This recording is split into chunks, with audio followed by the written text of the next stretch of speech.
Hello divine soul, कैसे हैं आप सब। आशा करती हूँ आप अच्छे होंगे, स्वस्थ और मस्त होंगे। परमेश्वर की कृपा आप सभी पे सदैव बनी रहेगी।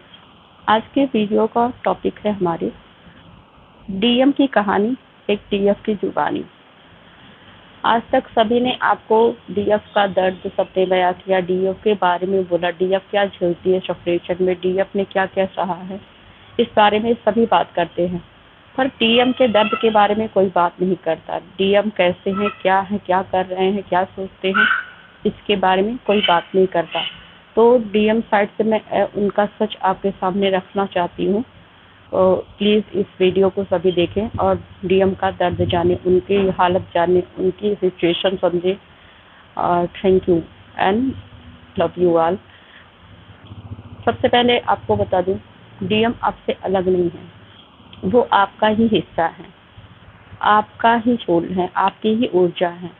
जो आप अंदर सोचते, जो आप सोचते हो, जो आप एक्सप्रेस करते हो, बता देते हो, वही चीज, सेम फीलिंग डीएम अपने अंदर फील करते हैं। बस बात इतनी है कि वो एक्सप्रेस नहीं कर पाते, वो अपनी चीज़ों को किसी के सामने नहीं रख पाते, वो अंदर अंदर ही वो चीज़ें सोचते रहते हैं।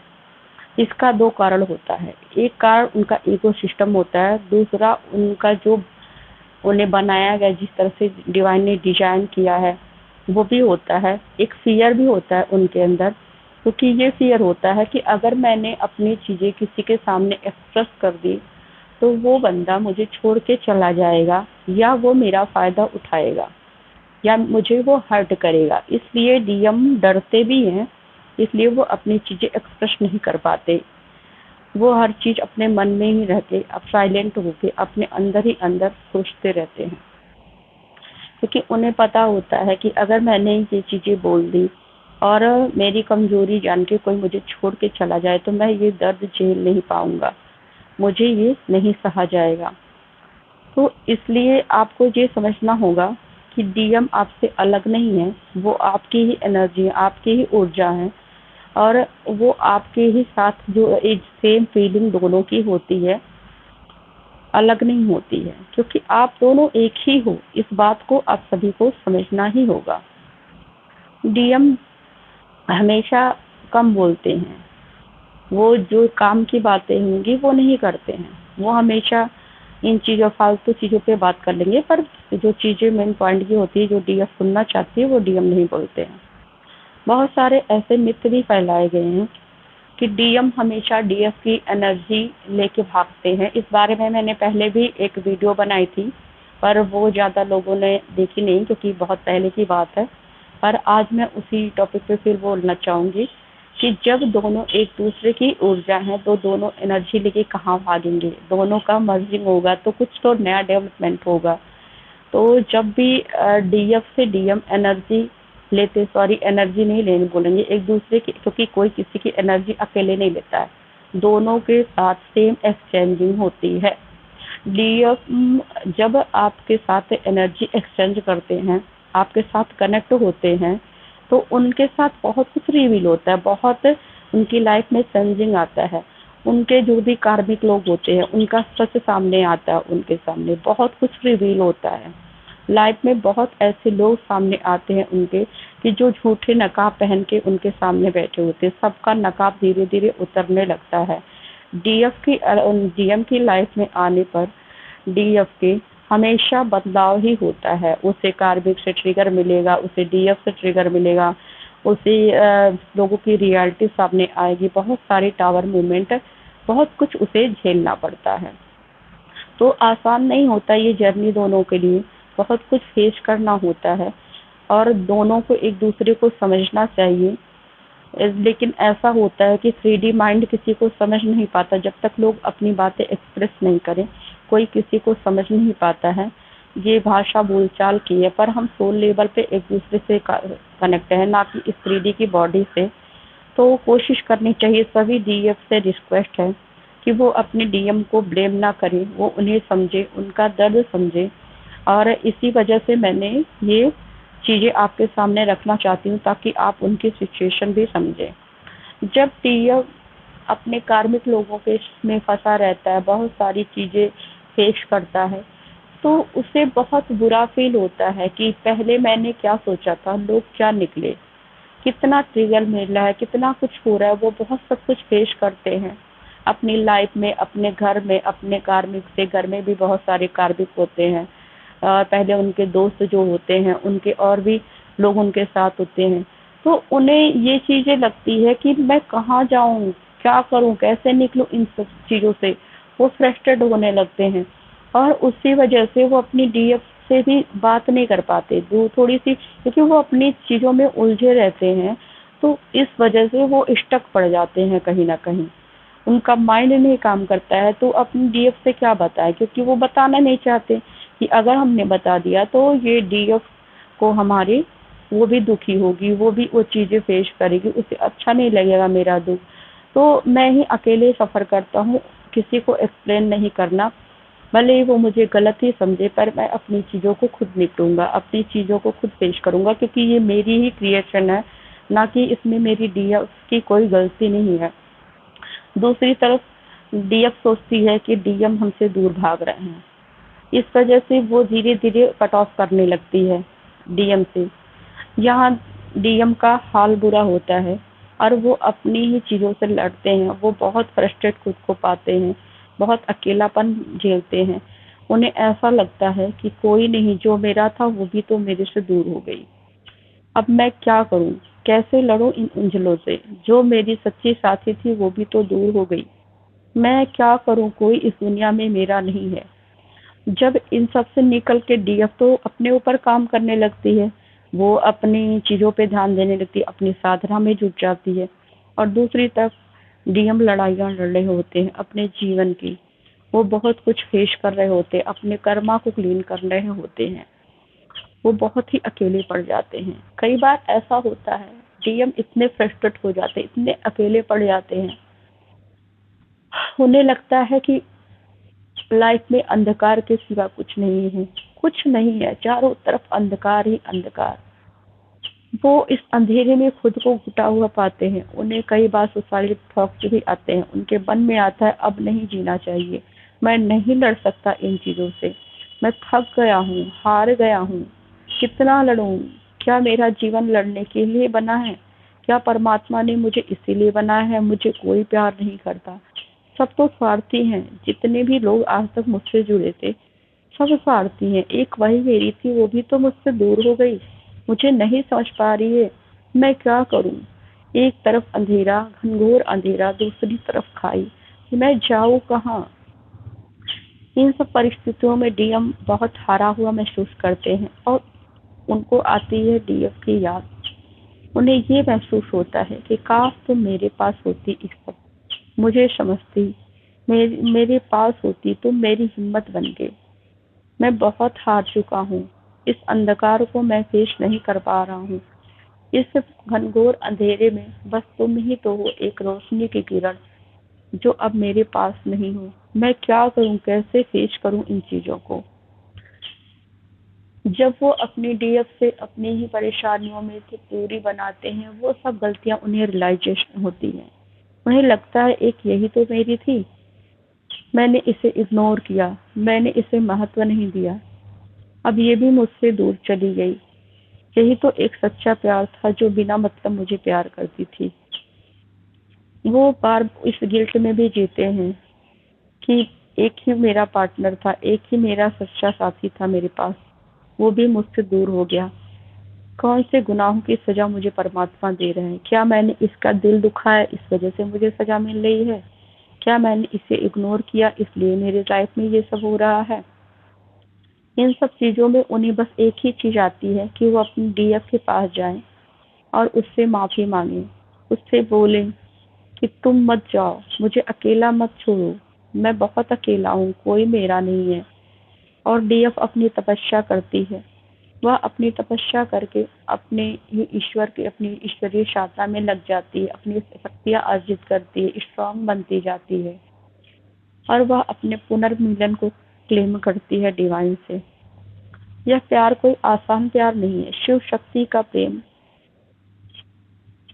जहाँ शक्ति ने हमेशा, माँ पार्वती ने तपस्या की, बहुत कुछ लीला हमेशा शिव के लिए कितनी तपस्या की, पर शिव सती के वियोग में समझ नहीं पाए कि वो माँ पार्वती ही है जो दूसरे जन्म में उन सती ही है जो पार्वती बन के आई है। वो अपनी तपस्या, अपने विरह वेदना में अकेले ही स्वयं को आंख मूंद करके बैठे हैं, अपनी वेदना में खुद ही तप रहे हैं। वह मौन है, शांत है, किसी से ना कुछ बोलना ना कुछ करना, अंदर ही अंदर घुटना। शक्ति अपनी तपस्या से अपने शिव के अंदर के सभी घुटन को, सभी चीजों को क्लीन करती है, उनकी लाइफ की सभी कर्मा को क्लीन करती है और फिर पुनर्मिलन स्थापित करती है। तो शिव की शक्ति एक तपस्विनी है, उसे एक योगिनी का रोल मिला है। वहीं दूसरी तरफ टीएम अपना कर्मा क्लीन कर रहे होते हैं। दोनों का फिर जो प्रेम है ना, वो अनंत है। ऐसा प्रेम नहीं मिल सकता इस धरा पे। शिव शक्ति का प्रेम जो है, वैसा प्रेम कोई किसी से नहीं कर सकता। यह बहुत प्योर लव है। आप अगर ऐसे लव से मिले हैं, ऐसा प्यार आपके जीवन में है, तो आप बहुत भाग्यशाली हैं। ईश्वर का धन्यवाद कीजिए कि आपको ऐसा प्यार आपके जीवन में आया, आपको ऐसा प्यार मिला। डीएफ जितनी साधना करती है, डीएफ की लाइफ में डीएम की हमेशा बदलाव ही आते हैं। वो अपनी कार्मिक चीजों से निकल जाता है। वो दोनों सेम लेवल पे होते हैं, सेम चीजें फेस कर रहे होते हैं, पर डीएफ की तपस्या डीएम की लाइफ में बदलाव लाती है। दोनों एक दूसरे को सहयोग करते हैं। एक तरफ एक कार्मिकों की मार सह रहा होता है, अपने जीवन की लड़ाई लड़, दूसरी ओर डीएफ तपस्या करती है। दोनों साथ साथ, एक तपस्वी एक वॉरियर का रोल करता है, दूसरा तपस्विनी का रोल करता है। सब कुछ होने के बाद दोनों एक दूसरे को अगर तपस्या करे तो वो अच्छी तरह बैलेंस में आके उनका पुनर्मिलन स्थापित होता है। डीएम अपने डीएफ को बहुत प्यार करते हैं। वो कभी उससे दूर नहीं जाना चाहते। सिचुएशन ही ऐसी आ जाती है, वो मौन हो जाते हैं। उनके मौन को डीएफ उनकी दूरियां समझती है, उनकी मजबूरी समझती है कि वो उनके साथ नहीं रहना चाहते, पर डीएम कभी अपने डीएफ से दूर नहीं होना चाहते। अपनी डीएफ को खुश रखने के लिए, उसे एक अच्छी जिंदगी देने के लिए डीएम अपने फाइनेंस पे वर्क करते हैं। वो सोचते हैं कि मेरे पास इतना साधन हो जाए, इतना पैसा हो जाए, सब कुछ हो जाए कि मैं अपनी डीएफ को हर खुशी दे सकूं, दुनिया की हर खुशी उसके कदमों में ला के रख सकूं। इसलिए वो सेपरेशन टाइम में अपने फाइनेंस पे वर्क करते हैं। जो भी काम डीएफ करते हैं डीएम, वो अपनी डीएफ के लिए ही करते हैं, क्योंकि उन्हें पता है कोई इस दुनिया में मेरा नहीं, इसके सिवा बस एक यही मेरी है। तो वो उसके लिए ही काम करते हैं और डीएफ भी डीएम के लिए काम करती है। दोनों एक दूसरे के लिए काम करते हैं, दोनों की लाइफ में ग्रोथ होती है। इसमें कोई डीएफ डीएम का रोल नहीं होता। इसमें आप समझ लीजिए ये एक डिवाइनल गाइडेंस जर्नी है। इसमें सारा रोल डिवाइन का होता है। जब जब डिवाइन डीएफ पे वर्क करना चाहते हैं और डीएम पे, तो दोनों को सेपरेट करते हैं। कुछ ना कुछ ऐसा क्रिएशन करते हैं कि दोनों खुद पे वर्क करें, दोनों सेम स्टेज पे आए, दोनों खुद को बैलेंस करें, एक अच्छी सोल निखर के आए, उनका अस्तित्व निखर के आए। इसलिए हमेशा डिवाइन सेपरेशन का वजह बनाते हैं कि डीएम को अपनी लाइफ में किसी न किसी सिचुएशन में बिजी कर देते हैं डीएफ। इसलिए जो डीएफ है वो परेशान हो जाती है और वो अपनी साधना में जुट जाती है, अपनी चीजों को निखारने में जुट जाती है, अपनी खूबियों को पहचानने में जुट जाती है, स्वयं के ऊपर काम करने लगती है। तो इसलिए ये जर्नी सेम लेवल की है। ना किसी को कम दुख होता है, ना किसी को कम ज्यादा दुख होता है। बस बात इतनी है, कोई एक्सप्रेस कर लेता है, कोई नहीं कर पाता है। और ये सब डिवाइन प्लान से ही होता है।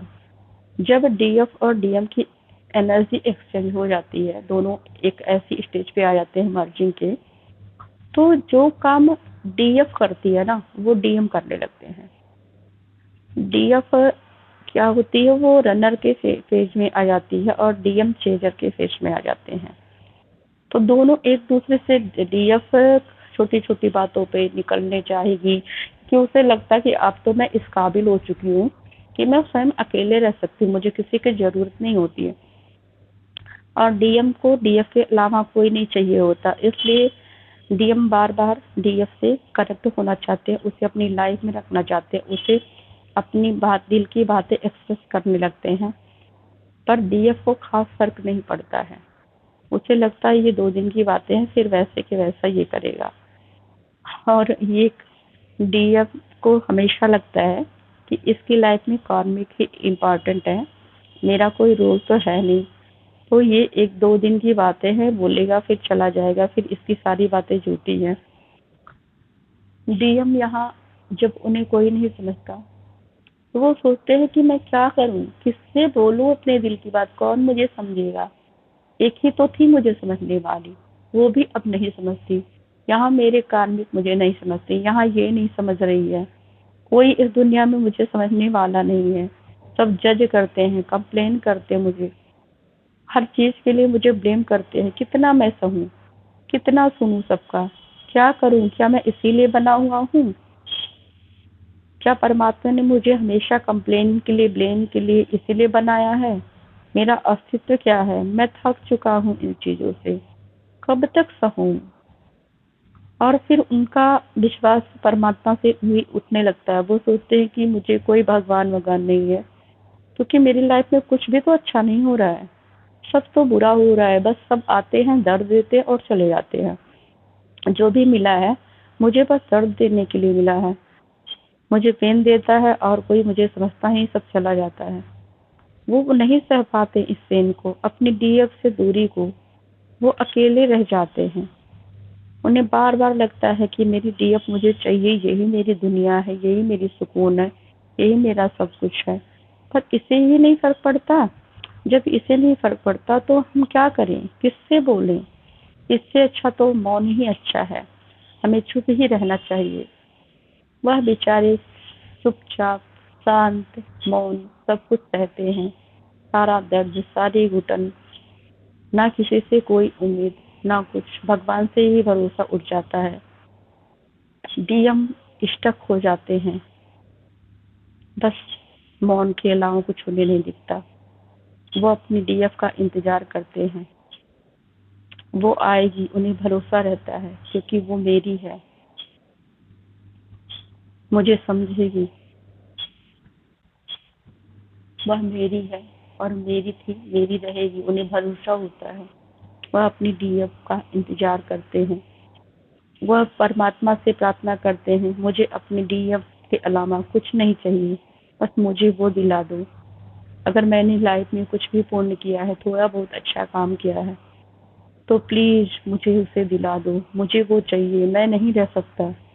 एक ही तो वो है जिसने मुझे निस्वार्थ प्रेम किया। तो ये दर्द भरा सिचुएशन डीएम का रहता है।